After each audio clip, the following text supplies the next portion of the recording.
Let me ask you, do you have a sleep routine? What happens before you go to sleep sets the tone for what your body and mind do while you are asleep. Do you have a television set in your bedroom? If I were you, I would get rid of it. A bedroom is a place for sleeping peacefully, not for entertaining your brain up to the last minute and then expecting to sleep peacefully.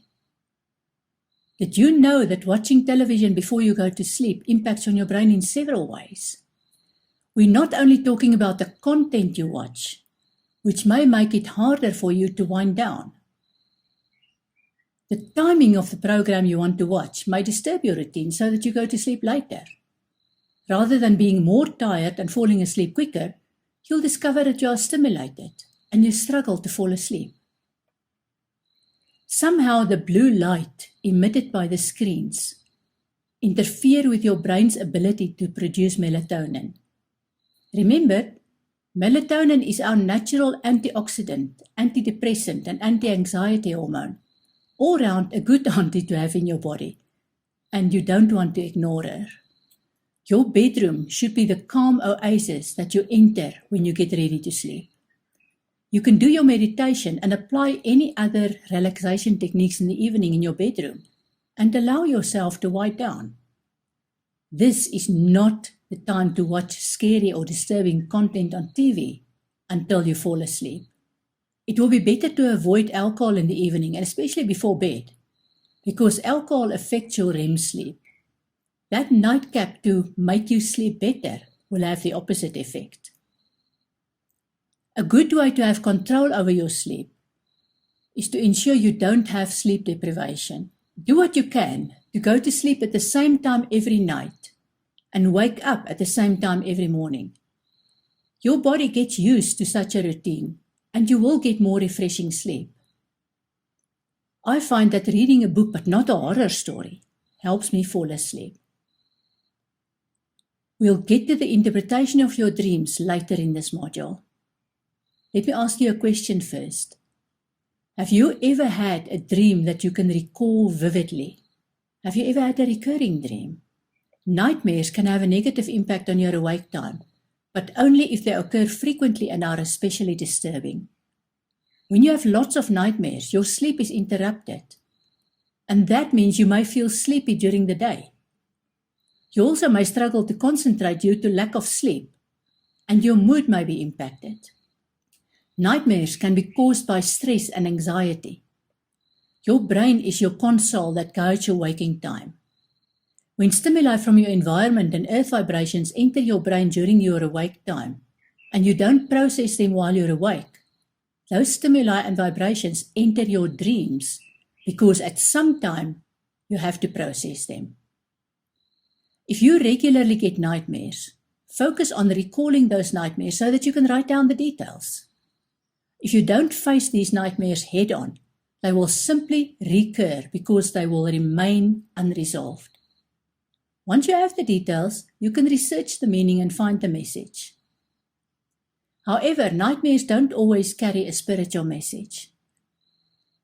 If you eat too late at night or you overeat, your body will struggle with digesting the meal and you'll probably have nightmares.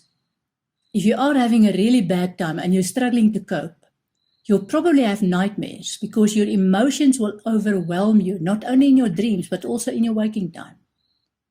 Healthy habits will not only help you sleep better and have less nightmares, but will also help you to cope better during waking time. When your body relaxes during sleep, you have more energy left to process the emotions. When your body is struggling to cope with demands on your digestive system, and on top of that you have loads of emotions to deal with, something has got to give and you will have nightmares. Let's talk about recurring dreams. I've had many interesting personal experiences of recurring dreams. They tend to recur 3 or 4 times, where the dream is truly bizarre, with no relation to anything in my waking life. I've learned to recognize these dreams as messages from another dimension rather than nightmares. I've also over the years noticed the same with many clients, where they have these nightmarish dreams with the strangest objects or experiences. Apparently, these bizarre dreams happen because the prefrontal cortex in the brain is not active while you're asleep, and therefore your mind doesn't apply reasoning to these nightmares to tell you that what you are dreaming is not real or possible. My explanation of these recurring and disturbing dreams is that they are used to make you aware of a different dimension and the language of dreams, especially when the bizarre dream recurs. They are deliberately strange and disturbing so that they can grab your attention. It means that your unconscious is communicating to you, and you need to decipher the message and find the symbolic meaning. When you get one of these dreams, it's important to write down as much as you can of what you can recall of the dream. Every object is a symbol of something, and every emotion that you feel during a nightmare has meaning and needs to be processed. Even the people you encounter in the nightmare have meaning, because they represent emotions or experiences that you need to interpret and make peace with. When I initially became aware of these bizarre dreams that are loaded with meaning, it was at the time when I was quite disillusioned about religion. I had a recurring dream about a dog eating communion wafers and then vomiting. I discovered that the dog is a symbol of loyalty.